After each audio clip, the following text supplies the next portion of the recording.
Selamat siang anak-anak. Assalamualaikum warahmatullahi wabarakatuh.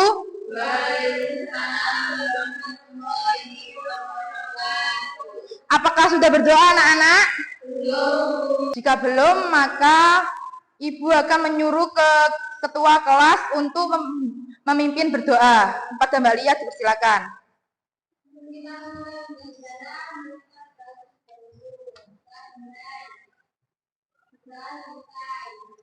Bagaimana kabarnya hari ini anak-anak? Apakah ada yang nggak masuk? Baik, Ibu akan mencoba untuk melakukan cek absensi terlebih dahulu. Lia, Nafi, Hilya. Apakah dan tahu nggak hari ini kita mau belajar apa? Hari ini kita akan belajar materi hidrolisis garam. Tujuan pembelajaran pada siang hari ini, Ibu harap kalian semua bisa memahami sifat larutan garam. Nah, sebelumnya kalian apakah sudah tahu sifat asam basa? Kemarin kan sudah belajar tentang sifat asam basa. Kalian semua tentunya tidak asing dengan istilah garam. Garam sering kalian temui dalam kehidupan sehari-hari. Misalnya garam dapur yang biasanya ditemui di dapur. Terus soda kue untuk mengembangkan kue, dan kaporit dari untuk yang ada di kolam renang, dan sabun untuk mencuci tangan.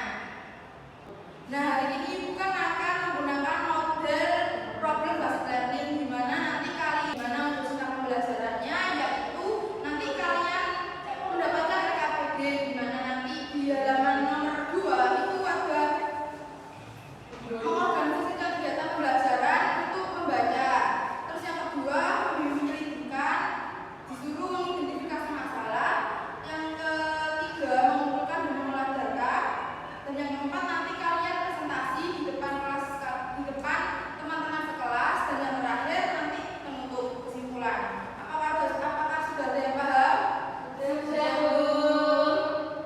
Seperti yang sudah kalian pelajari pada pertemuan sebelumnya, garam terbentuk dari asam tambah basa. Asam tambah basa menjadi garam.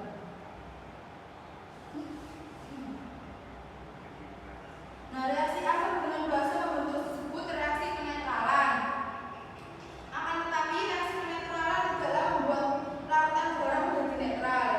Nah, yang tadi soda kue terus garam dan kaporit ini termasuk garam yang bersifat basa. Sebelum materi pembelajaran pada pagi hari ini, Ibu akan memberikan motivasi pada anak-anak. Nah, pelajaran kimia itu kan sulit ya, dan berhubungan dengan materi selanjutnya. Maka dari itu, Ibu harap kalian bisa simak materinya dengan seksama, dengan baik juga. Sebelumnya kalian kan sudah belajar tentang konsep hidrolisis garam. Nah, sebelumnya Ibu akan mereview materi kembali untuk dijadikan penilaian tes. Nah, kali ini Ibu akan memberikan tes kepada anak-anak. Nah, untuk yang soal pertama, apa yang dimaksud dengan garam? Coba angkat tangan. Ya, Mbak Nabila. Garam adalah zat yang dihasilkan dari reaksi neutralisasi asam dan basa. Ya, benar sekali. Ini Mbak rewardnya. Makasih, Bu. Yang kedua, hidrolisis dari bahasa Yunani ini kan ada dua.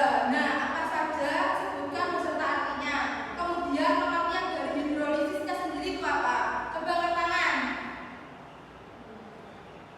Ya, Mbak Lia, silakan. Hidro itu berarti air, dan lisis berarti lepas penguraian. Lisis adalah penguraian garam oleh air. Ya, benar sekali. Ini pertanyaan terakhir ya, jadi cepat-cepat.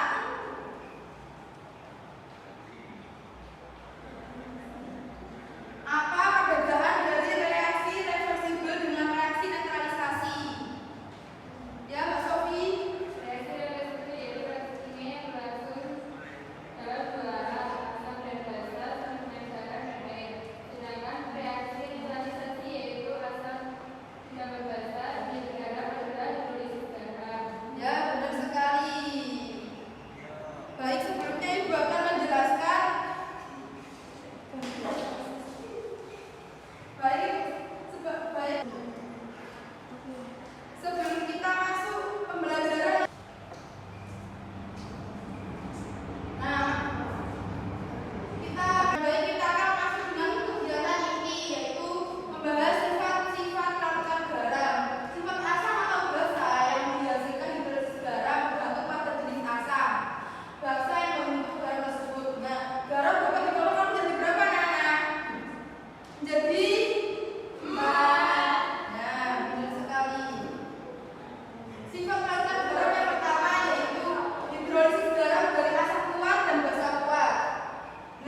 Dan yang sifat hidrolisis yang kedua yaitu hidrolisis garam dari asam kuat dan basa lemak. Terjadi hidrolisis parsial karena ada mengalami hidrolisis bagian kation untuk garamnya bersifat asam. Nah, contohnya bisa kalian baca. Garam-garam contohnya apa saja?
Di halaman 2 nanti ada barcode. Jika kalian ketinggalan materi, nanti bisa scan barcode materi yang tadi yang Ibu jelaskan. Paham?